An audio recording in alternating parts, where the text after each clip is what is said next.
Hello friends, இது வந்து last Saturday எடுத்த மினி vlog. ஒர்க் முடிச்சுட்டு வந்ததுக்கப்புறமா ஈவினிங்காக கொஞ்சம் ஷாப்பிங் இருந்தது. ஸோ அதனால் பக்கத்தில் இருக்கிற சூப்பர் மார்க்கெட் தான் போயிருந்தோம். வேறு ஒன்றும் பெருசாக இல்லைங்க. ஜஸ்ட் கொஞ்சம் க்ராசரி ஐட்டம்ஸ், அதுக்கப்புறமேட்டு கொஞ்சமாக ஃப்ரூட்ஸ், வெஜிடபிள்ஸ் அதெல்லாம் வாங்குறதா இருந்தது. ஸோ அது போக வந்துட்டு கொஞ்சமாக க்ராக்கரி ஐட்டம்ஸ், அதுக்கப்புறமேட்டு கொஞ்சமாக அந்த சில்வர் ஜாமான் அதெல்லாம் அம்மா வாங்கியிருந்தாங்க. முன்னாடிலாம் கடைக்கு போய் அதெல்லாம் வாங்கும்போது வந்துட்டு எனக்கு ரொம்ப போர் அடிக்குங்க எங்கள் அம்மா அதெல்லாம் வாங்கும்போது.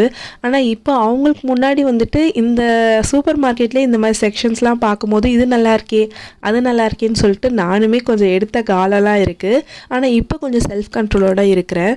ஸோ வீட்டுக்கு வந்ததுக்கு அப்புறமேட்டு கொஞ்சமாக ஸ்நாக்ஸ் ப்ரிப்பேர் பண்ணேன். ஸோ ஒன்றும் பெருசாக இல்லை, ஃப்ரெஞ்ச் டோஸ்ட் தான். பாப்பா வந்துட்டு அவங்க ஃப்ரெண்டோட விளையாடிட்டு இருந்தாங்க. ஸோ அதனால் அவங்களுக்கு அதுவும் பண்ணி கொடுத்தாச்சு. ஸோ நீங்களும் இந்த மாதிரி கடைக்கு போயிட்டு என்னென்னலாம் ஜாமான் எக்ஸ்ட்ராவாக வாங்கியிருக்கீங்க அப்படின்னு சொல்லி கமெண்ட்டில் சொல்லுங்கள்.